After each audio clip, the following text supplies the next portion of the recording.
That whistle, low, almost sweet, drifting between the dark trees, it felt like it was calling my name, even without saying a word.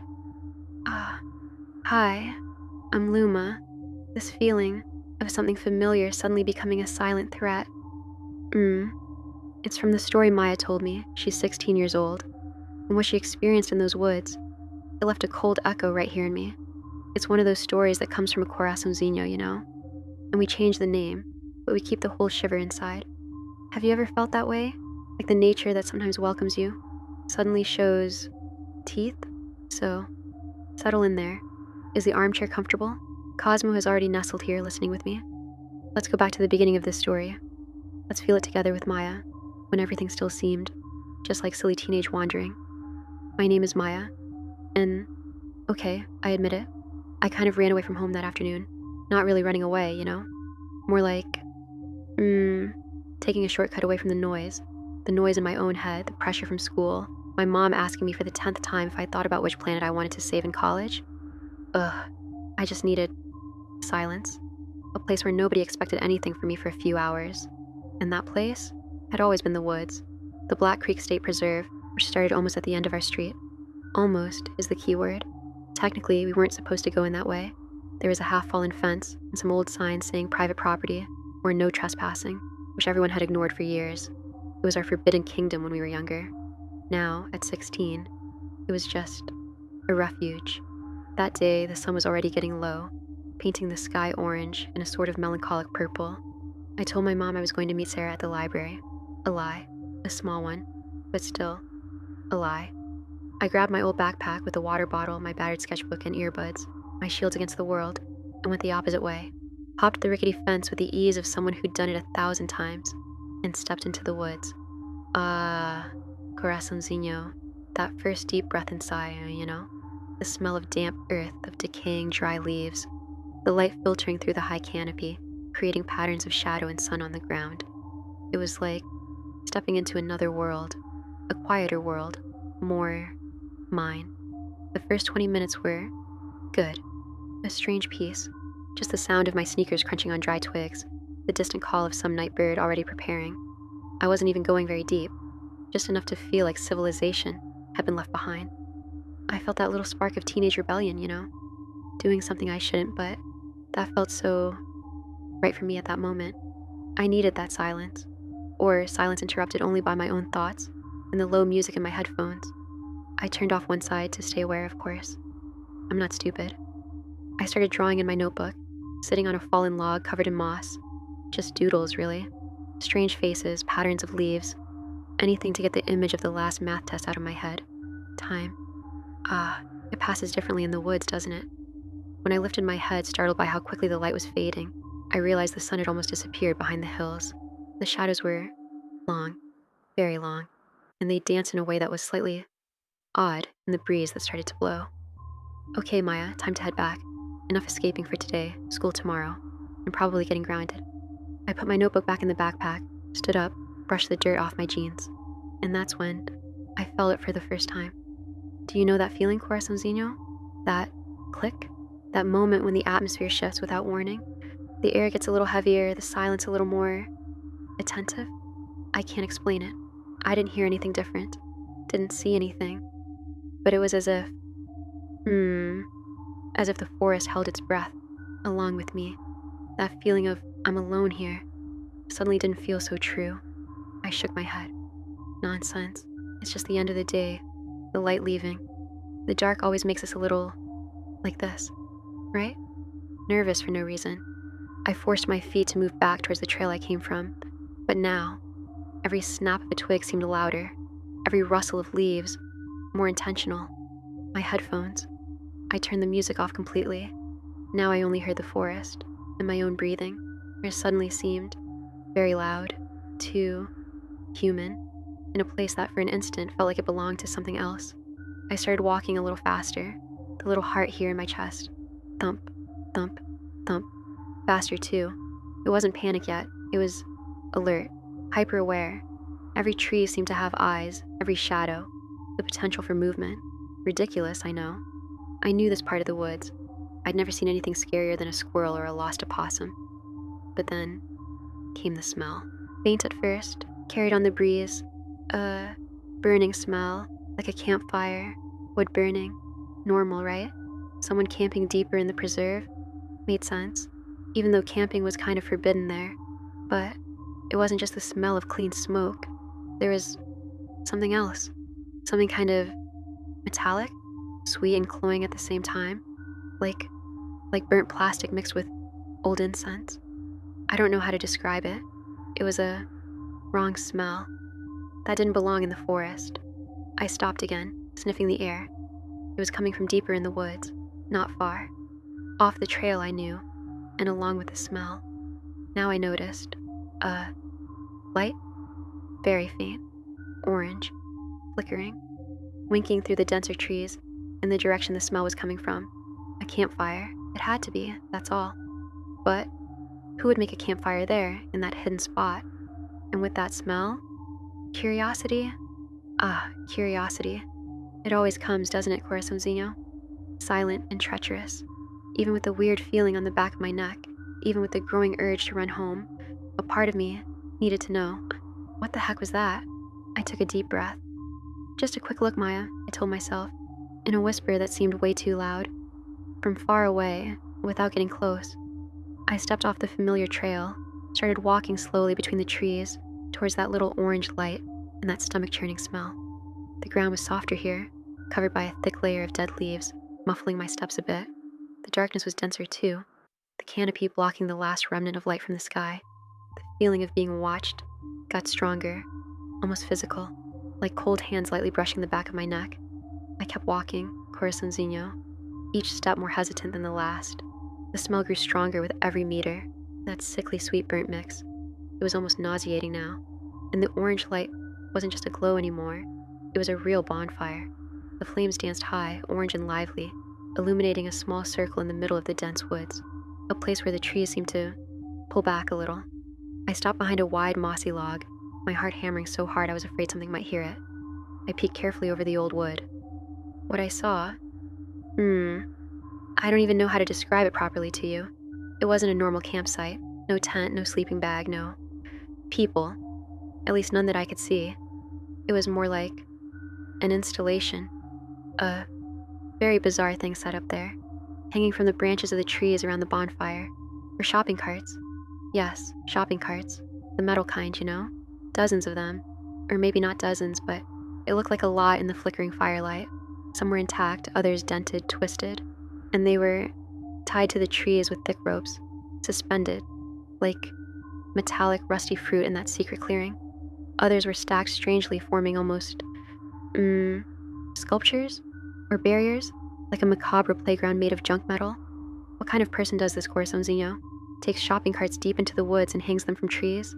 The feeling of wrongness, of something deeply displaced, sent a chill down my spine. My gaze scanned the firelit clearing. Empty plastic bottles littered the ground.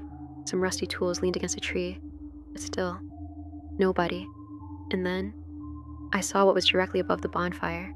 Hanging by a wire, slowly turning in the rising hot air current, was a duck.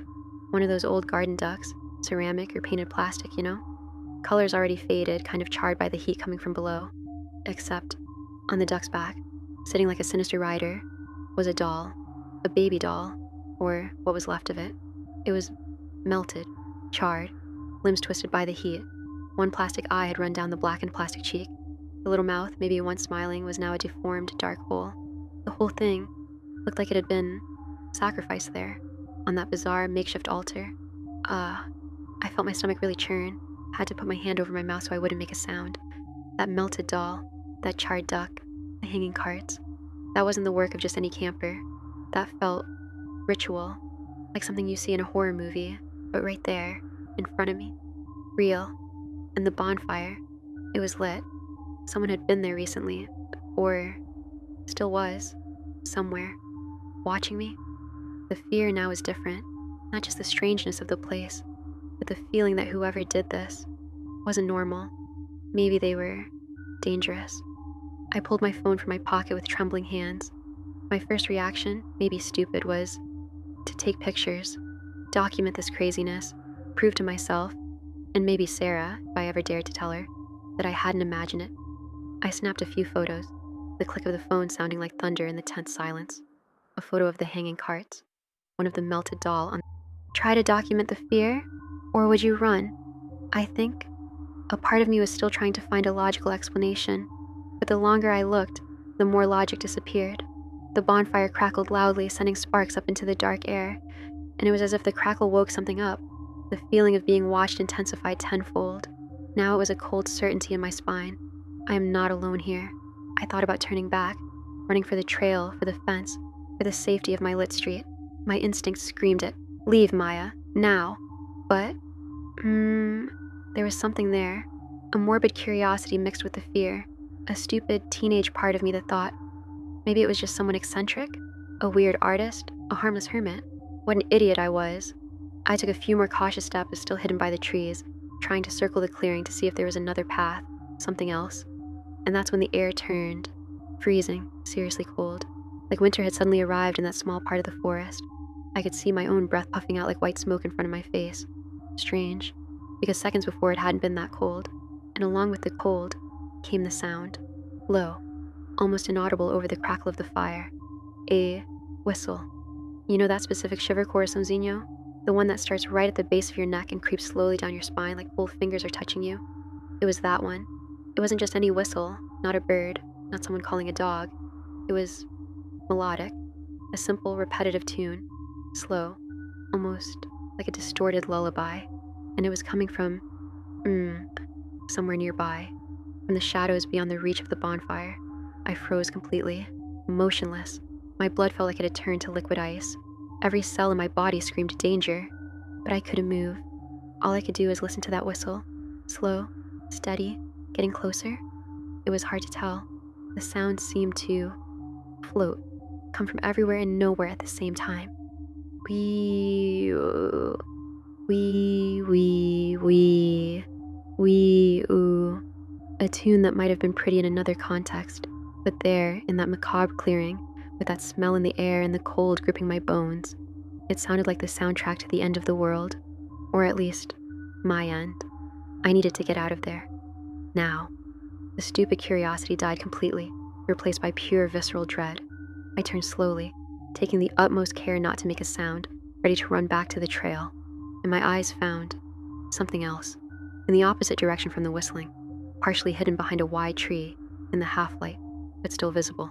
There was a shape, crouching, low. It didn't look human.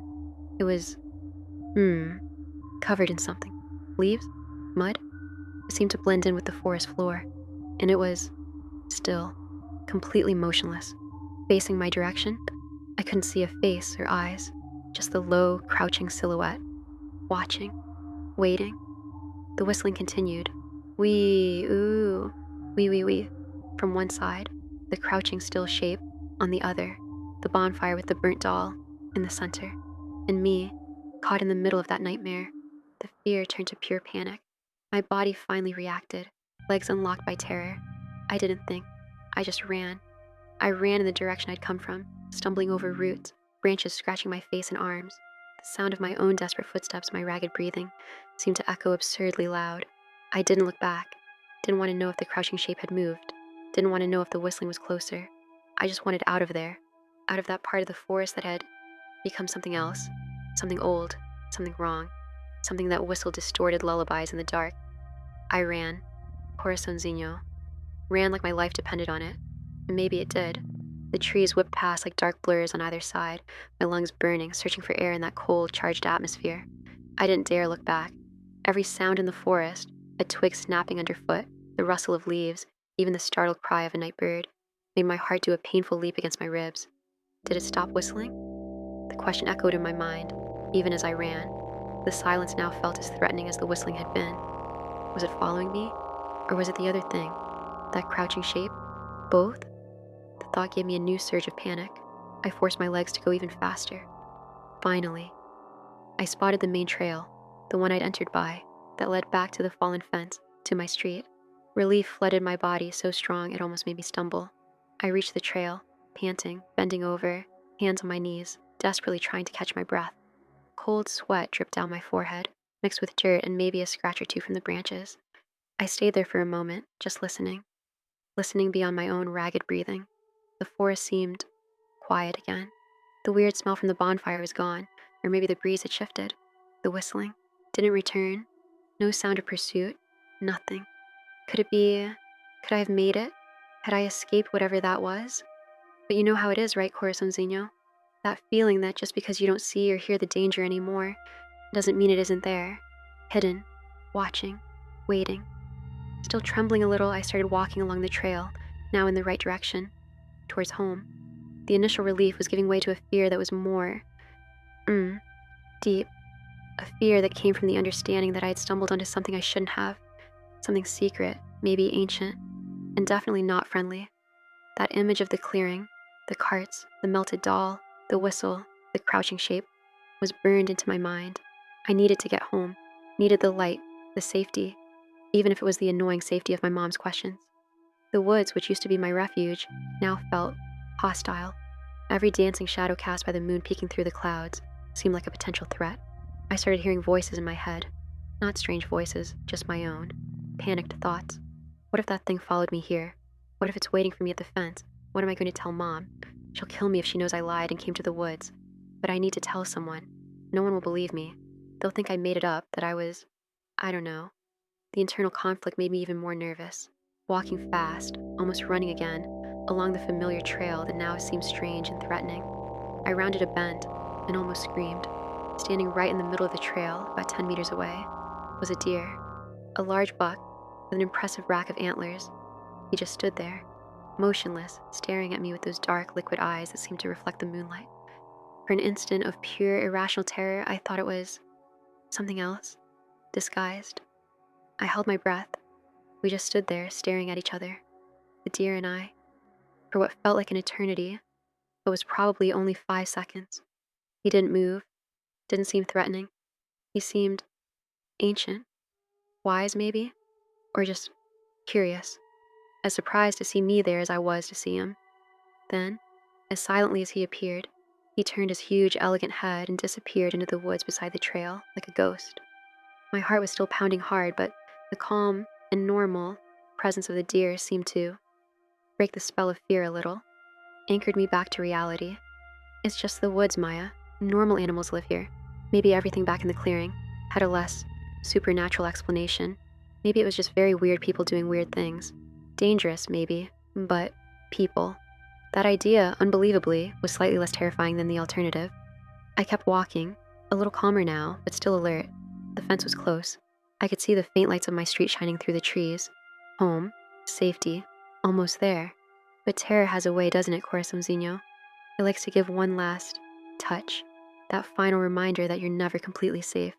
When I was about 20 meters from the fence, ready to jump back into the normal world, I heard it again. It wasn't the whistle, not a growl, not footsteps. It was a whisper, so low it could have been the wind in the leaves. But it wasn't. It came from the woods, right behind me, from the darkness I had just left. And it said, just one word. Maya. Ice. Pure liquid ice running through my veins again. I didn't need to look back, didn't need to confirm. I knew it wasn't the wind, knew it wasn't my imagination. Was it the voice of the forest, of the crouching shape, of the whistler? It didn't matter. What mattered was that it knew my name, and that it was there, close. I didn't scream. The fear was so great it locked my throat. I just ran like never before. Across the clearing to the fence, stumbled jumping over it, ripping my jeans in the process, and didn't stop running until I reached my street, under the yellow protective light of the street lamps. I only stopped in front of my house, chest heaving, legs trembling so badly they could barely hold me up. I looked back, towards the dark entrance to the woods at the end of the street. It looked peaceful now, harmless. But I knew what was in there, or what had just come out. I went inside, slamming the door behind me, locking every lock I could reach. My mom was in the living room watching TV. She looked up, surprised. Maya? What's with that face? And what happened to your jeans? Was the library that wild? She joked. But then she saw my state. Concern washed over her face. What happened, honey? You're pale. What was I going to say? The truth? That I lied, went into the forbidden woods, found a bizarre ritual with shopping carts and a melted doll, got chased by a whistle and maybe a weird creature, and that something in the forest whispered my name? She'd never believe me, might call the cops, but they wouldn't find anything. Or worse, she'd think I was on something, ground me for the rest of my life. So I lied again. Nothing, Mom. I just tripped on the way back, scraped my knee, I think, and, got scared by a big dog that popped out of nowhere. That's all. I'm okay. The lie came out weak, trembling, but I think she was too tired to question much. Told me to go take a shower and take care of my knee. I went straight to my room, locked the door. I couldn't stop shaking. That night, coraçãozinho, I don't think I really slept. You know that light sleep, full of jolts, where any noise makes you jump? It was like that. Every creak of the house, every car passing outside on the street, every branch tapping against my window in the wind, made me hold my breath. I kept imagining if it or they could have followed me here, if they knew where I lived, if that whisper had been just a warning or a promise.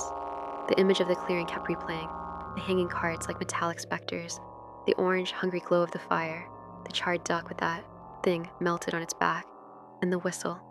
Ah, the whistle. That slow, distorted tune kept playing in my head, a macabre loop I couldn't turn off. I covered my ears with my pillow, but it was useless. The sound was inside, and the crouching shape. What was that? Just my scared imagination seeing things in the shadows, or something real, covered in leaves and dirt, waiting patiently in the darkness.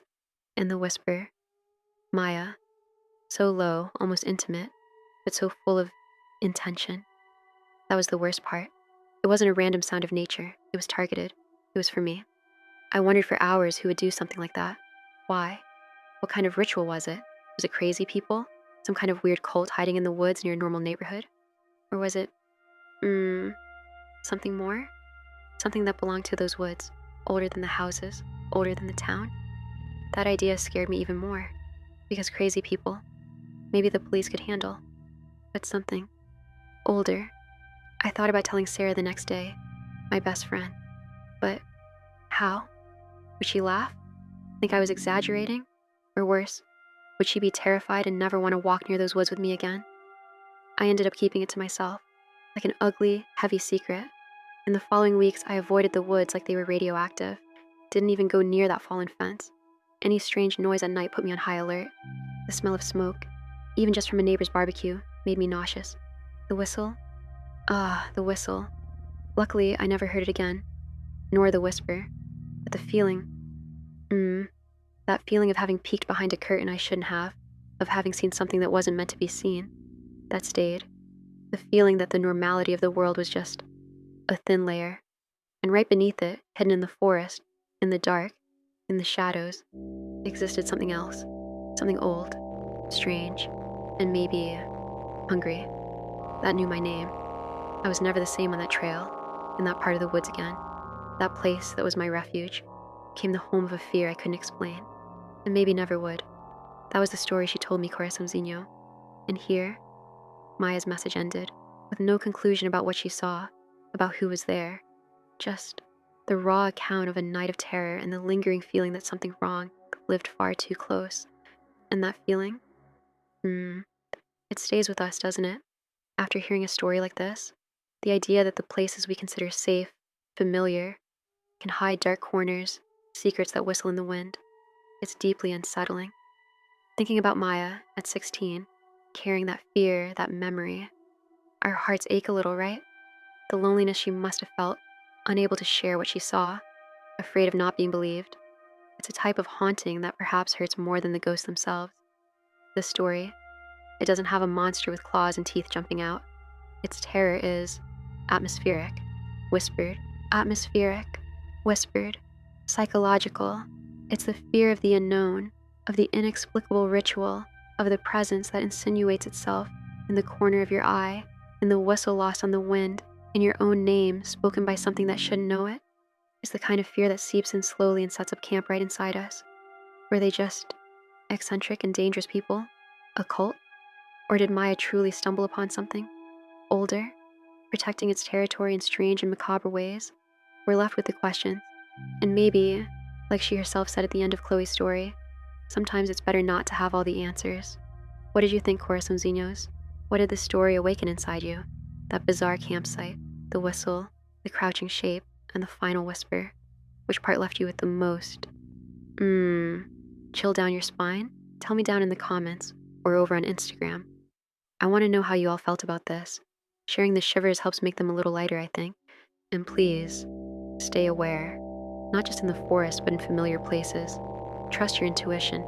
If something feels wrong, maybe it is. Take care of yourselves, okay? Check the doors, hug your pets. They know things.